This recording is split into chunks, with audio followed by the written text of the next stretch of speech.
Hamınıza salam. Bugün iki paralel düz xəttin 3-cü ilə kəsməsindən alınan bucaqlara baxacağıq. İlk növbədə iki paralel düz xətt çəkirlər.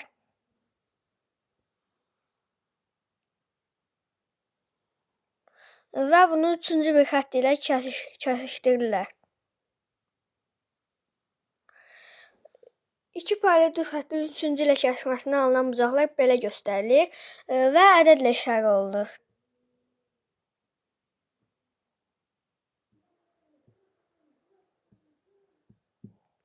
İki paralel düz xəttin kəsişməsindən alınan üç bucaq var. Bu bucaqlar bir tərəfli, uyğun və çarpaz bucaqlardır. Bu bucaqların hərəsi iki yerə bölünür və hamısı da daxili bir tərəfli, xarici bir tərəfli, daxili çarpaz, xarici çarpaz və daxili uyğunlar, xarici uyğunlar olaraq bölünür. İlk növbədə burada daxili çarpaz olan bucaqlara baxaq.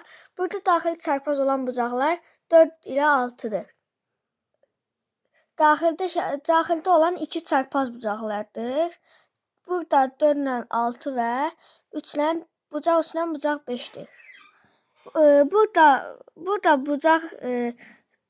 bucaq 4 belə işarə olunur.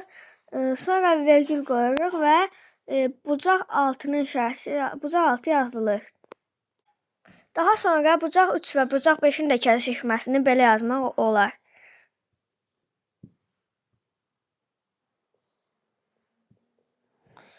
Daha sonra isə xarici çarpaz bucaqlara baxaq. Burada daxili çarpaz bucaqları yazdıq deyə onlara baxmırıq. Yəni qıraqdakı olan bu 4 ədədə baxırıq. Burada 1 ilə 7 və 2 ilə 8 xarici çarpaz bucaqlar adlanır. Bir tərəfli bucaqlar. Bir tərəfli bucaqlar da iki yerə bölünür. Daxili bir tərəflilər və xarici bir tərəflilər. Daxili bir tərəflilər 3 ilə 6, çünki daxildədirlər və onlar bir tərəfdədirlər. Burada bir tərəfli olmağını yazdıqda isə bucaq 3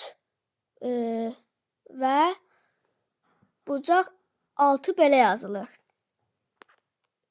Xarici bir tərəfli bucağı tapdıqda isə daxili bir tərəflidəki götürdüyümüz 3, 6 və 4 ilə 5-ə baxmırıq.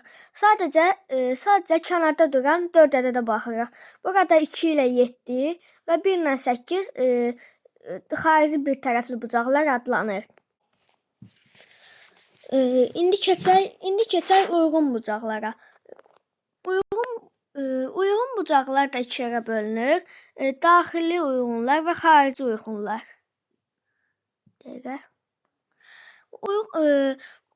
Uyğunları tapmaq üçün daxili uyğunlar dedikdə 2 və 6